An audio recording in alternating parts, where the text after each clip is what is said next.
Koneksi antar materi modul 1.4.A8 Budaya Positif. Saya Nanang Farid, calon guru penggerak angkatan 8 Kabupaten Batang. Keterkaitan antar materi. Di modul 1.1 saya mempelajari tentang filosofi pendidikan Ki Hajar Dewantara. Modul 1.2 Nilai dan peran guru penggerak. Modul 1.3 Visi guru penggerak. Modul 1.4 Budaya Positif. Filosofi pendidikan Ki Hajar Dewantara. Menurut Ki Hajar Dewantara, pendidikan adalah upaya memajukan bertumbuhnya pendidikan budi pekerti, kekuatan batin, dan karakter. Nilai dan peran guru penggerak. Nilai dari guru penggerak: mandiri, reflektif, kolaboratif, inovatif, berpihak pada murid. Sedangkan peran guru penggerak: menjadi pemimpin pembelajaran, menjadi coach bagi guru lain, mendorong kolaborasi, mewujudkan kepemimpinan murid, menggerakkan komunitas praktisi. Visi guru penggerak. Visi guru penggerak merupakan suatu cita-cita atau impian yang ingin diwujudkan oleh seorang guru penggerak terkait sosok murid atau sekolah impian di masa mendatang. Yang saya pelajari di modul 1.4 Budaya Positif. 1. Perubahan paradigma stimulus respon. 2. Konsep disiplin positif. 3. Keyakinan kelas. 4. Pemenuhan 5 kebutuhan dasar. 5. 5 posisi kontrol. 6. Segitiga restitusi. Paradigma stimulus respon.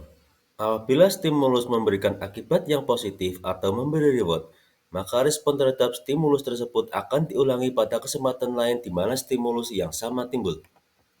Sedangkan dalam pembelajaran dengan paradigma baru, yaitu pembelajaran dengan paradigma baru dirancang berdasarkan prinsip pembelajaran yang terdiferensiasi, sehingga setiap siswa belajar sesuai dengan kebutuhan dari tahap perkembangannya untuk menunjukkan profil pelajar Pancasila.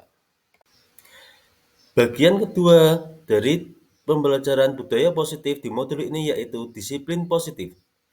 Dalam budaya kita, makna kata disiplin dimaknai menjadi sesuatu yang dilakukan seseorang pada orang lain untuk mendapatkan kepatuhan.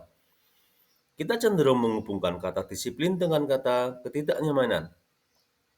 Sebagai pendidik, tujuan kita adalah mewujudkan murid yang mempunyai disiplin diri, sehingga mereka bisa berperilaku dengan mengacu pada nilai-nilai kebajikan universal dan memiliki motivasi intrinsik, bukan ekstrinsik. Pembentukan keyakinan kelas.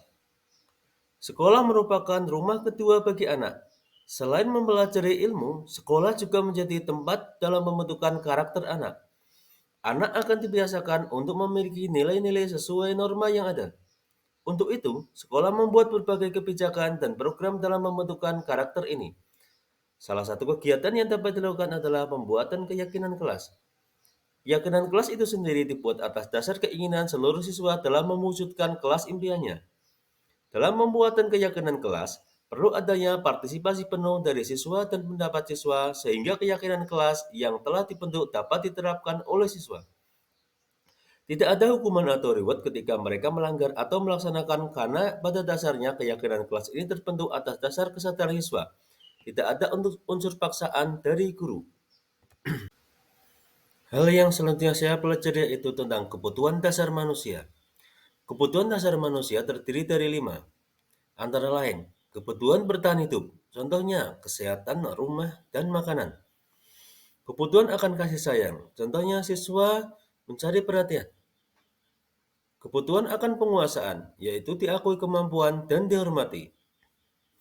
Kebutuhan akan kebebasan, yaitu tidak ingin tertekan, bebas dan merdeka. Kebutuhan akan kesenangan, yaitu mencari kesenangan, bermain, dan tertawa. Itulah kebutuhan dasar manusia yang harus terpenuhi. 5 posisi kontrol. Penghukum. Penghukum di sini dimaksudnya itu menggunakan hukuman fisik maupun verbal. Orang yang menjalankan posisi penghukum senantiasa mengatakan bahwa sekolah memerlukan sistem atau alat yang dapat lebih menekan murid-murid lebih dalam lagi untuk menjalankan sebuah aturan. Membuat rasa bersalah. Pada posisi ini, biasanya guru akan bersuara lebih lembut. Pembuat rasa bersalah akan menggunakan keheningan yang membuat orang lain merasa tidak nyaman, bersalah, atau rendah diri. Teman, dalam posisi ini, guru tidak akan menyakiti murid, namun akan tetap berupaya mengontrol murid melalui persuasi. Posisi teman pada guru bisa negatif atau positif.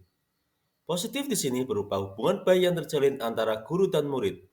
Guru di posisi teman menggunakan hubungan baik dengan humor untuk mempengaruhi seseorang.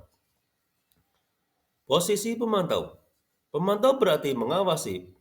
Pada saat kita mengawasi, kita bertanggung jawab atas perilaku orang-orang yang kita awasi.